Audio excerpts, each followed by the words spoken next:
Well, it's good to speak with you today, Greg. And today, looking forward to hearing your views on an interesting topic. You have a term referred to as Lacktion, Lacktion. And the question is, what is Lacktion and how to keep it from sinking your supply chain system startup? Can you start by providing a brief background of yourself? Yes, Dustin, it's good to talk to you as well. I live in Kansas City, Missouri. I've been in the third party logistics industry for 30 years now. I started out working as just a warehouse associate for a local third party logistics company, worked my way up through to a lead, and then I was a supervisor of a 280,000 square foot warehouse for Procter Gamble. Then I went to another third party logistics provider and I was a director of operations for three facilities. I ran a facility for Lipton Tea, C&H Sugar. So initially, a lot of my third party warehousing experience was in the food industry. So very familiar with a lot of the requirements around that.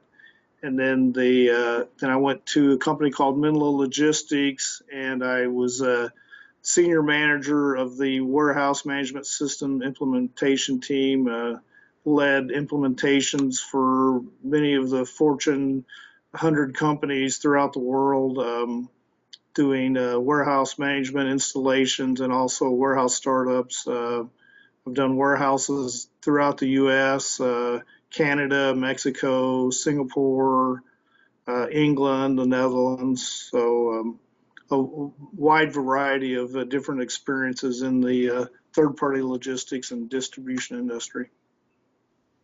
Thanks. So my first question is, can you talk about what is Lacktion?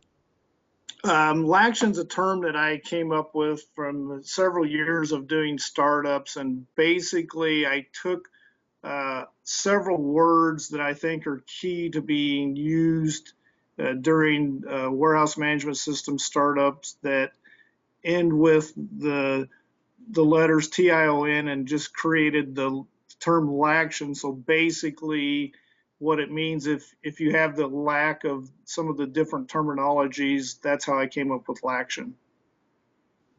And can you talk? Oh, sorry.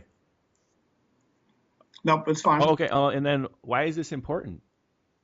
I think it's important because we can discuss some of the terms, but as you're managing your project, doing a warehouse startup, doing a system implementation, I think these terms that I called out are very key for successful startups and successful implementations. And how is this carried out in practice? It's part of an overall project plan. Some of the terms, preparation is obviously a key term. So as you know what your project is, making sure that you yourself are prepared and your team that you're managing or working with are prepared as also. And do you have any final recommendations? I think from a preparation, obviously you want to make sure that everybody on your team understands what their roles are, and if they need assistance, that earlier that you find that out that someone's not prepared, then the more successful you're going to be. And thanks for sharing today, Greg. You bet, Dustin. My pleasure.